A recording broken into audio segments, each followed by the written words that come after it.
Bom dia, paz do Senhor a todos. Quem fala com vocês é sua irmã Deise. E hoje nós vamos meditar sobre direitos. E para meditarmos sobre este assunto, nós vamos ler 2 versículos. O primeiro está em Efésios, carta de Paulo aos Efésios, no capítulo de número 3 e ao versículo de número 16.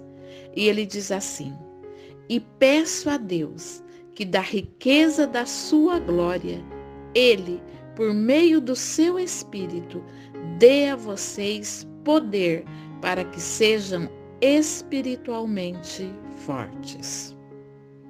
Vamos ler também Efésios capítulo 4, versículo de número 2, que diz assim: Sejam sempre humildes, bem educados e pacientes, suportando uns aos outros com amor. Sabe, meu amado, sabe, minha amada, cada vez mais as pessoas querem conhecer e fazer valer os seus direitos. Temos deveres a cumprir, mas como é bom sabermos que também temos direitos, não é? Diante de Deus, infelizmente, muitos fazem cobranças. Muitas pessoas dizem assim: eu sou uma boa pessoa, não mato, não roubo, eu sirvo a Deus. Eu compareço à igreja todas as semanas, eu leio a Bíblia todos os dias, eu tenho direitos diante de Deus. Deus tem que me ajudar e recompensar. Sabe, muitas vezes essas palavras, elas não são ditas em voz alta, não. Mas muitas vezes dentro do interior da pessoa, ela pensa dessa maneira. Ela pensa que ela tem direitos sobre as atitudes de Deus. Mas existem exemplos de pessoas que passam por várias dificuldades, muitas dificuldades. E às vezes eu e você sabemos que essas dificuldades são resultados de má conduta, são resultados de atitudes erradas que trazem consequências. Mas existem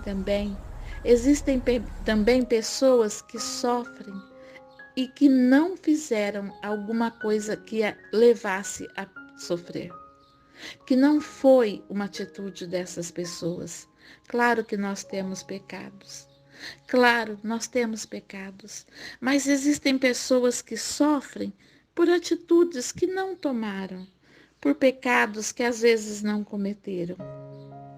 O que pensar então? O que pensar quando a pessoa fez o que era certo, agradou a Deus, serviu a Ele durante toda a vida e de repente se vê, por exemplo, com uma doença grave, com uma doença terminal? A Bíblia nos mostra um exemplo bem claro disso. A Bíblia nos mostra na história de Jó. Jó agia corretamente. Deus mesmo disse que Jó era temente, que Jó se desviava do mal.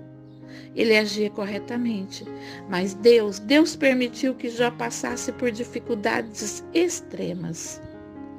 Aquilo era resultado do pecado? Era resultado de atitudes que desagradavam a Deus? Não. Era consequência de algo errado que Jó tinha feito? Também não.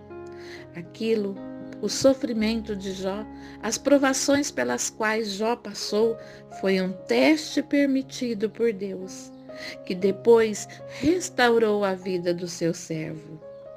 Sabe, meu amado e minha amada, eu sei, é difícil passar pelas dificuldades e pensar que Deus tem um propósito nelas. Às vezes, nós pensamos que o nosso direito era esse, era aquele, e não queremos aceitar as dificuldades. Mas, na realidade, nós, seres humanos, nós não temos direito a nada diante de Deus. Não é nossas atitudes, não é o que nós fazemos, não. O que Deus nos dá é de graça, é tudo de graça e pela graça. Nós, por sermos pecadores, o que nós merecíamos era a morte eterna. Pois a Bíblia diz que o salário do pecado é a morte. Mas nós temos a vida em quem? Em Cristo Jesus. Nós não merecemos, mas Cristo, pela sua morte na cruz, Ele nos deu direito à vida eterna. E tudo de graça. Um presente que nós só temos que aceitar. Só que abrir o nosso coração e entender que não somos nós, é Cristo. Não é o que nós fazemos, é a misericórdia de Cristo.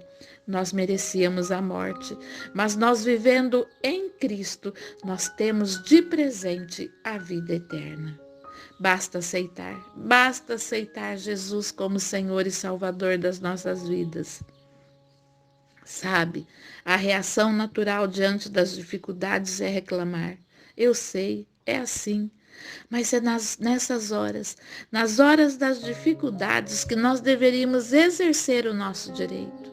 Sabe qual direito? Direito de permanecer calados. Calados. Diante da dificuldade, nosso direito é nos calarmos e esperarmos até nós ouvirmos a voz de Deus falar conosco. Seja qual for a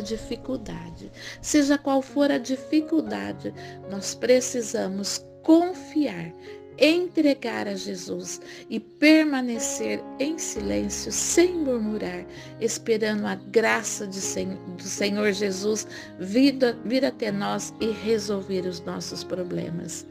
Efésios capítulo 4, versículo 7 diz que a cada um de nós foi concedida a graça conforme a medida repartida por Cristo. E eu creio, quanto maior o problema, maior a graça de Cristo em nossas vidas. Que Deus nos abençoe. Pai amado, Deus querido, obrigada por mais um dia. Obrigada por mais uma oportunidade de te adorar, de louvar, de engrandecer o teu nome santo. Pai, obrigada. Obrigada porque o Senhor nos deu Jesus e Ele nos deu a sua vida para nos salvar. Senhor, nos ajuda. Muitas são as dificuldades que surgem em nossas vidas, Pai. Muitos problemas, muitas enfermidades. Mas eu te peço, Senhor, nos ajuda a passar por todas as nossas lutas em silêncio, louvando e engrandecendo o teu nome. Pois nós cremos, nós sabemos, Senhor, que na hora certa, na medida certa, o Senhor derrama a tua graça e nos livra de todo mal. Fica conosco, Senhor. Aumenta, Senhor, a nossa fé. Nos ensina a orar. E perdoa, Senhor, os nossos pecados. Em nome de Jesus. Amém.